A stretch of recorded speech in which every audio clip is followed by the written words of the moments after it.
All students, all friends, और आपका धन्यवाद अच्छा वीडियो को लाइक करने के लिए, सब्सक्राइब करने के लिए। Thank you.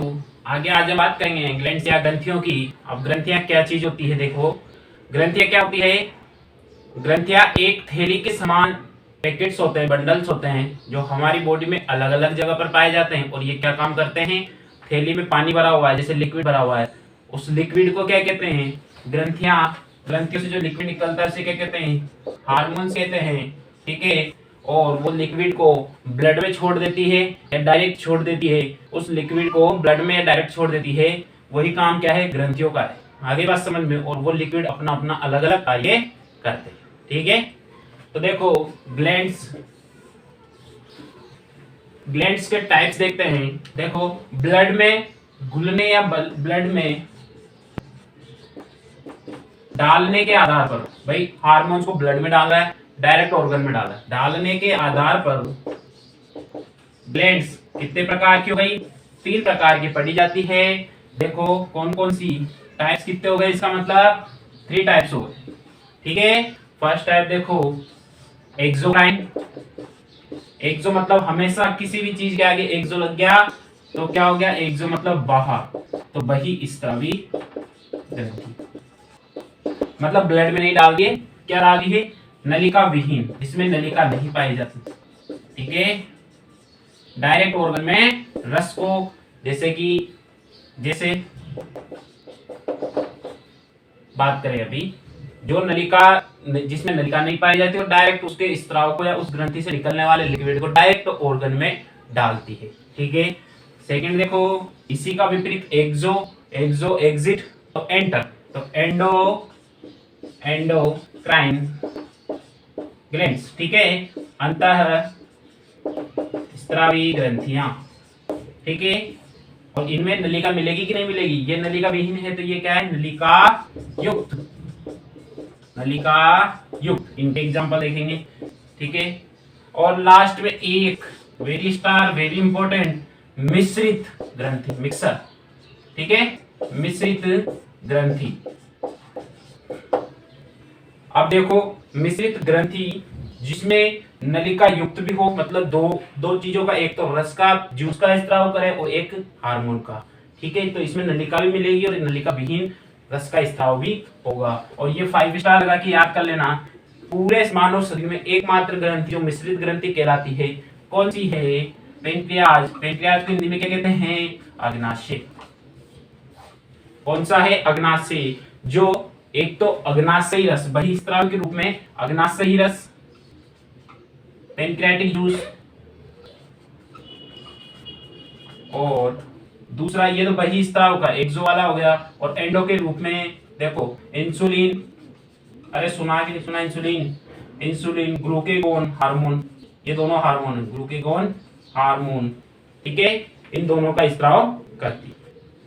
चलो उसके बाद देखते हैं एक्सोक्राइन में कौन कौन सी ग्लैंड आती है। एक्सोक्राइन में कौन कौन सी ग्लैंड आती है, एक तो आती है सेलाइवा ग्रंथि, मतलब लार ग्रंथियां। लार ग्रंथियां 3 जोड़ी होती है, मतलब संख्या में कितनी हो गई, 6 हो गई लार ग्रंथियां। सेकेंड यकृत या लीवर, सबसे बड़ी ग्रंथि कौन सी है, यकृत। और यकृत या लीवर या जिगर, अरे जिगर बोलेंगे कि नहीं बोलेंगे, अरे कलेजा है नहीं, कलेजा क्या है, एक बहिस्रावी ग्रंथि है। ठीक है। जिसको नलिका में नहीं डालकर डायरेक्ट यकृत में डाला जाता है, लीवर में डाला जाता है। यकृत से यकृत जूस, पित्तरस। ठीक है। और लार से लार ग्रंथियों से लार स्रावित होती है। 3 प्रकार की लार ग्रंथियां होती है और 3 जोड़ी होती है। देखो नलिका युक्त में इंपोर्टेंट, इनको पढ़ेंगे आज। लार ग्रंथियां पाचन तंत्र में देखोगे आप, अग्नाशय भी पाचन तंत्र में देखोगे। और आज पढ़ेंगे जो एंडोक्राइन अंतःस्रावी ग्रंथियां कौन कौन सी हैं। देखो पीयूष ग्रंथि, पीयूष को पिट्यूटरी ग्रंथि, या एक पहले बताया था किसमें, नर्वस सिस्टम में, तंत्रिक मस्तिष्क वाले भाग में पीयूष ग्रंथि के ऊपर जो ग्रंथि रहती है उसे हाइपोथैलेमस, तो उसे तो कहते हैं मास्टर ऑफ मास्टर ग्लैंड, और इसे कहेंगे मास्टर ग्रंथि। क्या कहेंगे इसे, मास्टर ग्रंथि। ठीक है। पीयूष ग्रंथि पढ़ेंगे। एक थैलेमस ग्रंथि जो हृदय के पास होती है, एक एड्रिनल ग्रंथि जो कहां होती है, वृषण के ऊपर, एक गले में होती है थायराइड ग्रंथि। थायराइड ग्रंथि में सूजन से कौन सी बीमारी हो जाती है? गलकंद रोग, ठीक है। और वृषण या इनको टेस्टिज ग्लैंड, टेस्टिज ग्लैंड, ठीक है, टेस्टिज ग्लैंड।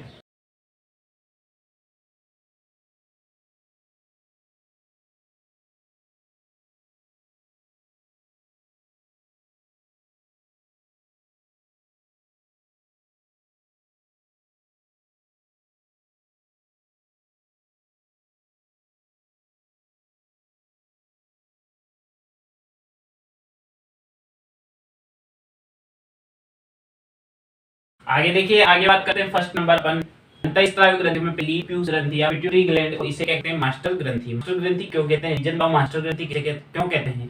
क्योंकि ये एकमात्र ऐसी ग्रंथि है जो मतलब इसके ऊपर हाइपोथैलेमस पर वो ग्रंथि नहीं है, ठीक है। हाइपोथैलेमस केवल इसको कंट्रोल करता है और ये सभी सभी जितने भी ग्रंथियां होती है अंतःस्रावी ग्रंथियां उनको कंट्रोल करती है, अधिकतर ग्रंथियों को कंट्रोल करती है, इसलिए इसको मास्टर ग्लैंड कहते हैं, ठीक है। अब देखो ये कहां पर होती है? ये कहां पर पाई जाती है? आपके ब्रेन में पाई जाती है, मस्तिष्क में पाई जाती है, और यह मटर के आकार की होती है, बहुत छोटी होती है, मटर के आकार की होती है। और स्टार पॉइंट लगाओ, सबसे छोटी ग्रंथि भी कौन सी है? सबसे बड़ी का तो यकृत सबको याद है, सबसे छोटी ग्रंथि कौन सी है? पीयूष ग्रंथि, जो मटर के आकार की होती है, ठीक है। अब ये देखो, इनसे निकलने वाले बहुत सारे हार्मोन हैं, लिखे हुए हैं। अब देखो ये क्या क्या काम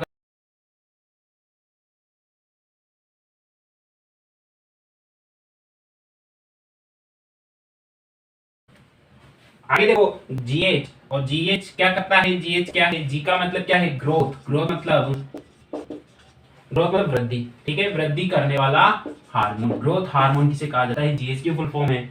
और देखो, अब एक तो वृद्धि करने वाला हार्मोन, इसका मैक्सिमम स्त्राव, ज्यादा स्त्राव हो, और एक कम स्त्राव हो, ठीक है, कम स्त्राव हो, तब क्या होगा? ज्यादा स्त्राव होगा तो वृद्धि ज्यादा होगी तो क्या हो जाएगा? ये खली बन जाएगा। क्या हो जाएगा? खली। इसमें क्या हो जाता है? दानवाकार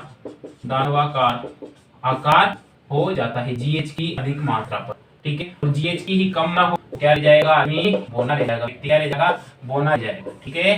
तो जीएच की कमी के कारण क्या हो जाता है? व्यक्ति बोना रहता है, और जीएच की अधिकता के कारण दानवाकार आकार प्राप्त करता है। और मीडियम रहेगा, ज्यादा भी नहीं तो कम भी नहीं, तो वो सामान्य व्यक्ति की तरह होगा, ठीक है। आगे बात समझ में, जीएच हार्मोन। आगे देखो प्रोलैक्टिन हार्मोन। और लेक्टिन शब्द हमेशा किसके लिए यूज किया जाता है? लेक्टिन शब्द दुग्ध के लिए दिया जाता है। और माता में जब गर्भवती होती है उस टाइम दुग्ध का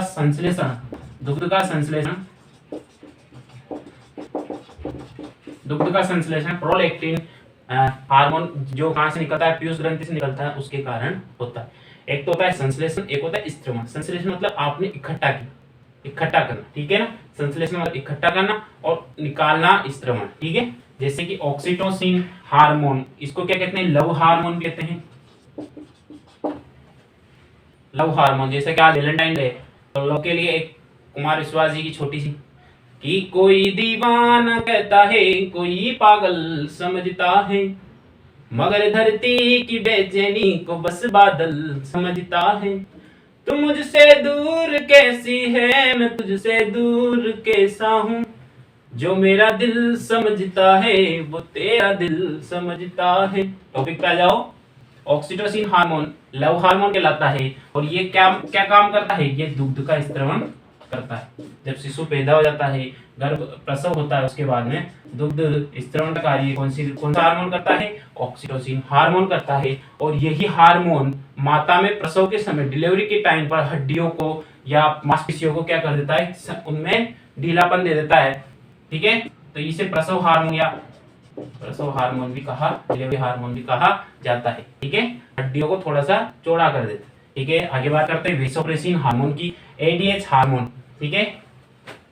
इसकी फुल फॉर्म है एंटी डाई यूरेटिक हार्मोन, ठीक है। अब यूरेटिक, यूरिन किसे कहते हैं? यूरेटिक यूरिन किसे कहते हैं? मूत्र को, ठीक है। तो मूत्र के विपरीत, मतलब मूत्र में अधिक जो जल का नुकसान होता है, मूत्र से अधिक जल का नुकसान होता है, उसको कौन रुकाता है? वेसोप्रेसिन हार्मोन, मतलब एंटी डायूरेटिक, ज्यादा एंटी मतलब विपरीत, मूत्र के विपरीत काम करने वाला एंटी डायूरेटिक हार्मोन जो मूत्र में निकलने वाले मतलब आवश्यक जल को खराब खत्म मतलब खर्च होने से बचाता है। अब देखो किसी व्यक्ति में वेसोप्रेसिन हार्मोन की कमी हो गई तो ये काम कम हो जाएगा और उसमें मूत्र ज्यादा बनेगा, मूत्र की मात्रा ज्यादा होगी, बार बार मूत्र आएगा उसे, और ये डायबिटीज के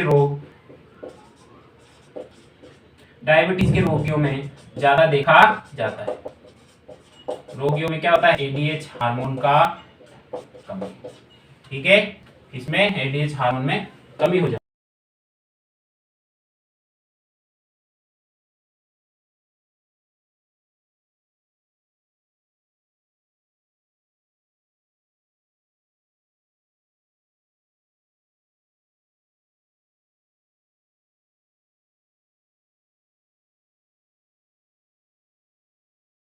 आगे बात करते हैं हम एफएसएच की, फॉलिकल स्टिमुलेटिंग हार्मोन, और इसका हिंदी अर्थ क्या है?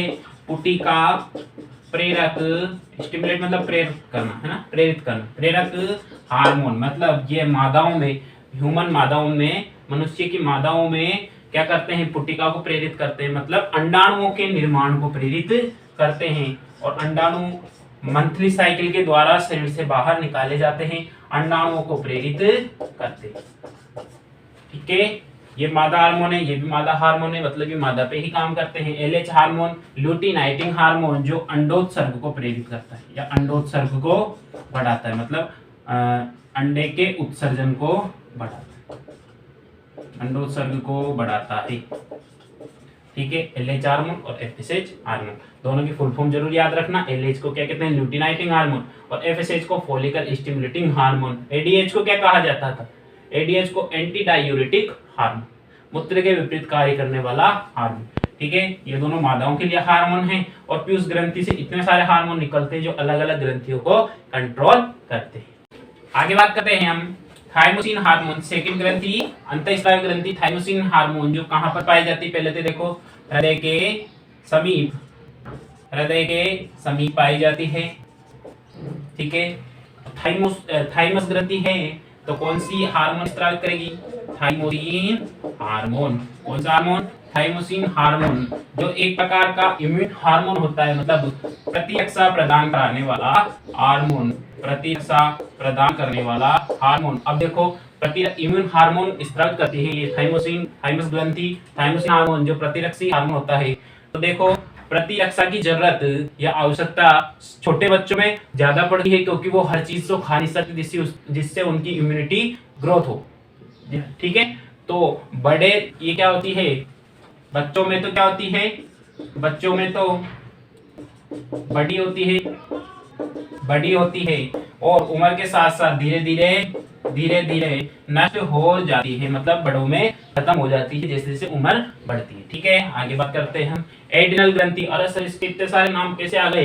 एड्रिनल ग्रंथि, अधिवृक्क ग्रंथि, एड्रिनल को इंग्लिश में एड्रिनल, और एपिनेफ्रिक ग्लैंड, इसी को कहते हैं करो या मरो डुएंडाई ग्रंथि, इमरजेंसी ग्रंथि, आपातकालीन ग्रंथि, संकटकालीन ग्रंथि। ये सबका कार्य कौन करती है? या इस टाइम पर जब आपको करो या मरो की सिचुएशन आती है कि अब तो या तो करना है या मरना है, या आपातकालीन हो गई या संकटकालीन हो गया, कुत्ता देख लिया भग जाओ, शेर आ गया भग जाओ, सांप दिख गया भग जाओ, उस टाइम पर जो ग्रंथि कार्य करती है वो कौन सी ग्रंथि है? एड्रिनल ग्रंथि, ठीक है। और भूत देख लिया, उस टाइम पर आपका जो एक्सप्रेशन रहता है वो क्या है? वो किसके अंडर में रहता है? एड्रिनल ग्रंथि के अंडर में रहता है। और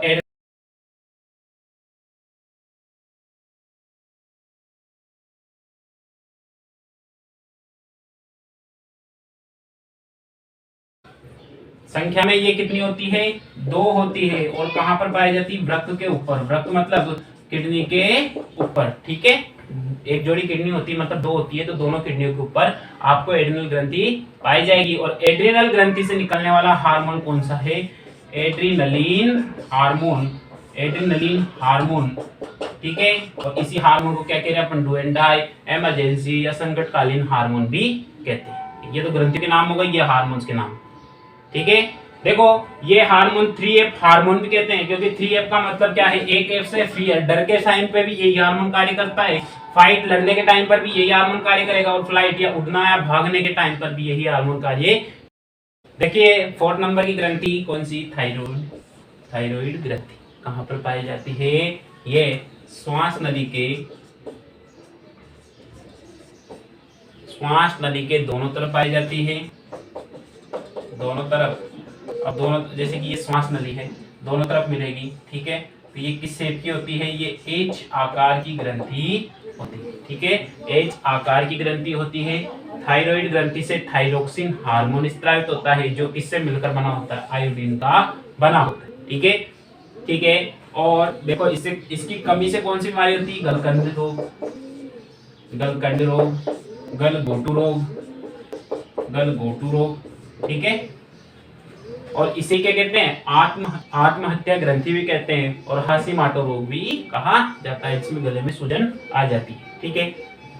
आगे बात करते हैं पिनियल ग्रंथि की। और पिनियल ग्रंथि कहाँ पर पाई जाती है, ब्रेन में पाई जाती है, ब्रेन में पाई जाती है। और इससे निकलने वाला हार्मोन क्या है, melatonin hormone, melatonin hormone pineal ग्रंथि से निकलता है। और इसे देखो 5 स्टार पॉइंट देखना इसके, इसे biological clock of the hormone, biological clock of the hormone भी कहते हैं, बायोलॉजिकल क्लॉक, जैविक घड़ी भी कहते हैं। जैसे कि आप रेगुलर 5-6 दिन से 5 बजे उठ रहे हो सुबह, तो आपका छठे दिन अपने आप 5 बजे आंख खुल जाएगी, अपने आप तो आपको उठने की वो पता चलेगा, लगभग यार 5 बज के उठना है अपने को, ठीक है, अटेंशन रहेगी। इसे तीसरी आंख भी कहते हैं, क्योंकि यही काम कर रही है वो, आपको जिस टाइम पर भोजन भूख लगती है उस टाइम पर ही भूख लगेगी, आपका ध्यान कहीं पर भी हो, आपको अपने आप बता देगी हाँ भूख लगने का टाइम हो गया, खाना खाने का टाइम हो गया। इसे मस्तिष्क की रेत भी कहते हैं। हम रेत क्यों कहते हैं सर, क्या मस्तिष्क में रेत क्या कार्य होती, नहीं, आपने ये वाला तो देखा ही होगा, पिछले टाइम की घड़ी जिसमें रेत इधर से इधर जाती है, और समय का फिक्स होते बता देती है कि हाँ भाई आपका ये टाइम हो गया है, या इस समय को बताती है भाई आपका ये टाइम हो गया, ये काम करने का टाइम हो गया, ये करने का टाइम हो गया, इसलिए इसको मस्तिष्क की रेत भी बोला जाता है। आगे देखो 6 नंबर टेस्टिस ग्लैंड।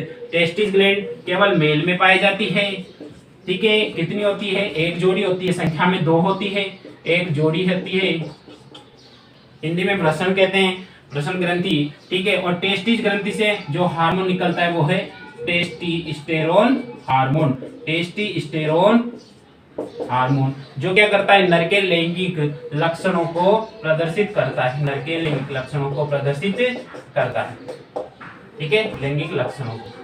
जैसे कि नर में दाढ़ी मूंछ का आना, मोटी आवाज होना, गुस्सेल प्रवृत्ति होना, मजबूत मांसपेशियां होना, किसके, टेस्टिस ग्रंथि के कारण ही होता है। आगे देखो ओवेरिया अंडाशय ग्रंथि। अंडाशय भी एक जोड़ी होती है, पर ये किसमें होती है, फीमेल में होती है, फीमेल में पाई जाती है, मादा में पाई जाती है। और ये क्या करती है, ये मादा के लैंगिक लक्षणों को प्रदर्शित करती है। इससे दो हार्मोन स्रावित होते हैं, एक तो प्रोजेस्टेरोन और एक होता है एस्ट्रोजन हार्मोन, एस्ट्रोजन हार्मोन, ठीक है।